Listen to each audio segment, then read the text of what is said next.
Nos cheveux naturels, nous les voulons forts, résistants, en même temps faciles à manipuler. Si tes cheveux sont devenus trop doux, trop élastiques, trop fins, trop cassants, c'est dit que tu vas perdre beaucoup de cheveux lors de tes manipulations, lors de ton shampoing, lors de ton démêlage ou même lors de tes coiffures protectrices.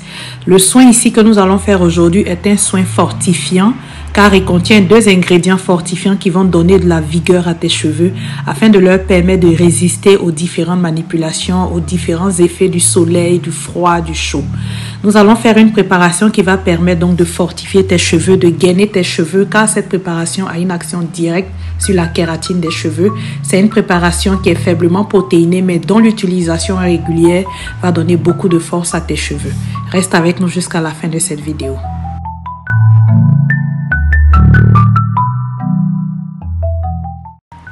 Le premier ingrédient de ce jour que nous allons utiliser pour notre préparation n'est tout autre que le riz, mais dans son état cru. Nous allons utiliser 2 cuillères à soupe de riz que nous allons passer dans un mixeur. Le riz, de par sa richesse en protéines, est un soin qui est fortifiant pour nos cheveux et qui viendra donc gainer la kératine de nos cheveux. Comme deuxième ingrédient, après avoir utilisé le riz, nous allons ajouter une petite cuillère de clou de girofle.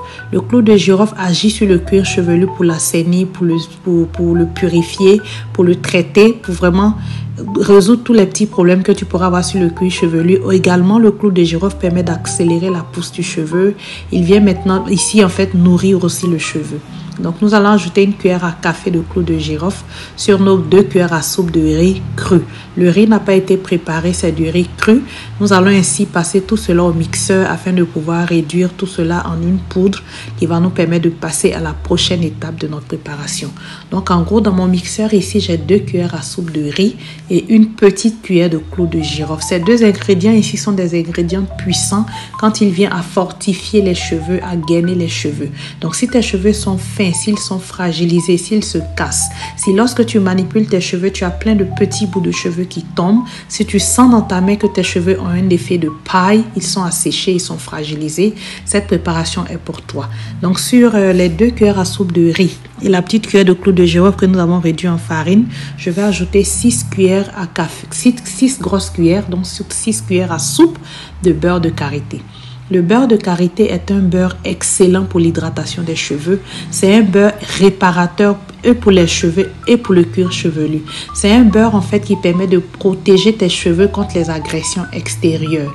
Agressions extérieures comme la chaleur, agressions extérieures comme le froid extrême.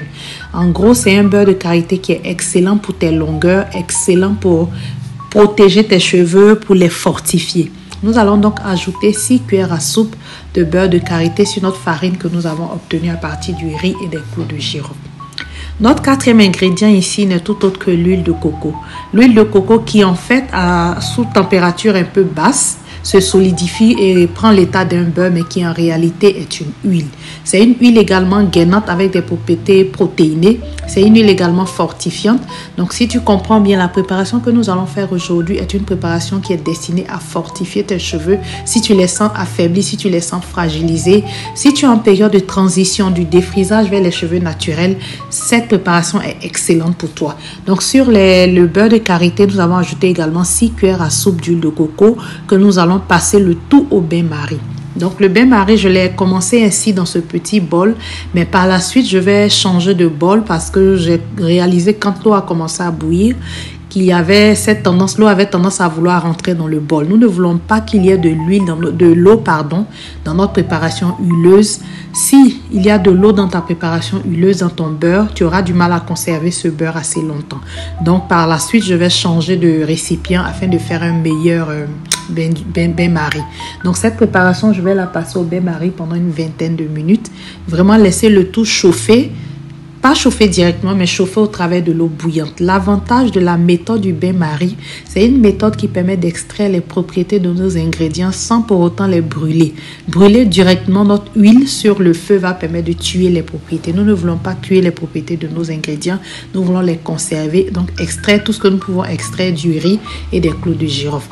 D'où l'idée de faire cette préparation au bain-marie. Donc, nous avons gardé cette préparation au bain-marie pendant une vingtaine de minutes. Et par la suite, j'ai éteint le feu et laissé continuer à mijoter, continuer à macérer sur le feu jusqu'à ce que ma préparation devienne complètement froide. Lorsque ma préparation a été refroidie, je suis passée donc à la prochaine étape qui est celle du filtrage. Pour filtrer ma préparation sans risquer d'avoir des débris dans les cheveux, j'ai utilisé ce tissu relativement fin, c'est de la mousseline, c'est vraiment un tissu assez fin qui me permet de filtrer mes préparations lorsque les préparations impliquent l'utilisation d'une poudre qui est assez fine. Étant donné que nous avons passé le riz et le clou de girofle au mixeur, la poudre que nous avons obtenue est relativement fine. Tu peux voir même dans le fond de mon huile. Donc, pour s'assurer de ne pas avoir des graines dans notre préparation, des débris de riz ou de clou de girofle dans notre préparation, j'ai utilisé ce tissu qui est relativement fin pour filtrer ma préparation. Donc, après avoir filtré la préparation, j'ai retiré vraiment tous les débris. Et très souvent, les abonnés me demandent ce que j'en fais. Là, j'ai utilisé les débris pour faire un petit gommage au niveau des mains. Tu peux totalement utiliser ces débris pour faire un gommage corporel dans ta douche, vraiment gommer tout le corps. La richesse en huile, en riz et en clou de girofle ne peut faire que du bien à ta peau. Donc, si tu ne veux pas jeter les débris que tu vas obtenir en filtrant ton huile, tu peux complètement les utiliser pour faire un gommage de la peau, des mains, des pieds, comme tu voudras. Donc, je vais maintenant ajouter de la vitamine E. La vitamine E est une vitamine qui est excellente pour les cheveux, pour la peau, pour le cuir chevelu. Je vais donc ajouter une dizaine de gouttes de vitamine E dans ma préparation. En même temps, la vitamine E va te permettre de conserver assez longtemps ta préparation que tu es en train de faire. C'est pas une méthode qui est obligatoire. Si tu as de la vitamine E, oui, tu peux en rajouter une dizaine de gouttes. Si tu n'en as pas, ta préparation demeure tout aussi efficace. Donc, après avoir ajouté la vitamine E dans ma préparation, je vais également ajouter de l'huile de théière, du tea tree oil. Le tea tree oil, j'aime l'ajouter dans mes préparations à cause de son effet sur le cuir chevelu, sur les démangeaisons du cuir chevelu. Donc, je vais ajouter environ 5 gouttes. Les huiles essentielles comme le tea tree oil, de par leur efficacité, tu n'as pas besoin d'en rajouter beaucoup. Juste quelques gouttes dans une préparation feront bien l'affaire. Donc, j'ai ajouté environ 5 gouttes de tea tree oil. Donc, une dizaine de gouttes de vitamine E et 5 gouttes d'huile de théière afin de pouvoir finir ma préparation. Après l'avoir mélangé totalement afin que tous les ingrédients soient bien mélangés, je vais mettre cette préparation au réfrigérateur afin de pouvoir la solidifier rapidement. La préparation est restée au réfrigérateur environ 1 heure de temps et lorsque je l'ai sortie, voici la consistance que nous avons obtenue. Ici, ma préparation est encore relativement froide, donc la consistance est un peu dure, mais par la suite, quand je l'ai laissée à la température ambiante, étant donné le mélange égal de beurre de karité et d'huile de coco, ma préparation a une consistance très légère, facile à utiliser, facile à appliquer. Donc, c'est une consistance de beurre, mais vraiment qui fond vraiment sous les doigts. Donc, cette préparation ici, de par sa composition, va venir fortifier tes cheveux, les gainer, les rendre plus résistants aux manipulations, aux agressions extérieures. Tu peux utiliser donc cette préparation en bain d'huile, donc en soin pré-peau avant ton shampoing.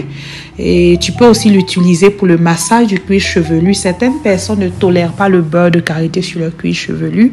Tu verras si c'est un beurre qui fonctionne bien avec tes cheveux. N'hésite pas à utiliser cette préparation pour ton massage du cuir chevelu. Massage qui ne demande pas en fait beaucoup d'huile de matière grasse. C'est vraiment prendre juste une toute petite quantité pour masser tout le cuir chevelu. Donc en plus de l'utilisation en bain d'huile et en massage du cuir chevelu, la préparation d'aujourd'hui peut te servir aussi à sceller ton hydratation. Donc après tes soins, après ton shampoing, si tu appliques un lait hydratant, une crème hydratante, une crème à base de lin, n'importe quoi que tu utilises avec de l'eau afin de pouvoir hydrater tes cheveux, tu peux sceller en fait cette hydratation avec ce beurre que nous venons de faire. Si également tu utilises une préparation liquide comme un thé d'hibiscus, comme toute préparation liquide que tu vas utiliser pour mouiller tes cheveux, si tu utilises le romarin, tout ce que tu vas utiliser liquide pour hydrater tes cheveux, tu peux utiliser ce beurre pour sceller ton hydratation. Ce beurre-là va venir vraiment fortifier tes cheveux, les renforcer, éviter que tu aies beaucoup de casse et ainsi tu pourras profiter et voir la longueur de tes cheveux évoluer. Tu pourras conserver la pousse de tes cheveux. Donc, dis-moi en commentaire si tu testes cette préparation, qu'est-ce que tu en penses. N'hésite pas à l'essayer, comme je l'ai dit en début de vidéo. Cette préparation est pour toi si tes cheveux sont fins, si tu veux leur redonner donner de la force et de l'épaisseur, n'hésite pas à tester cette préparation à base de riz et de clous de girofle. Aussi, n'hésite pas à remplacer un des beurres ou une huile par une autre qui fonctionne mieux. Si tu penses que tu ne supportes pas l'huile de coco, n'hésite pas à remplacer l'huile de coco par de l'huile d'amande douce ou par de l'huile d'olive. Bref, tu peux manipuler en fait cette préparation à ton gré et selon le besoin de tes cheveux.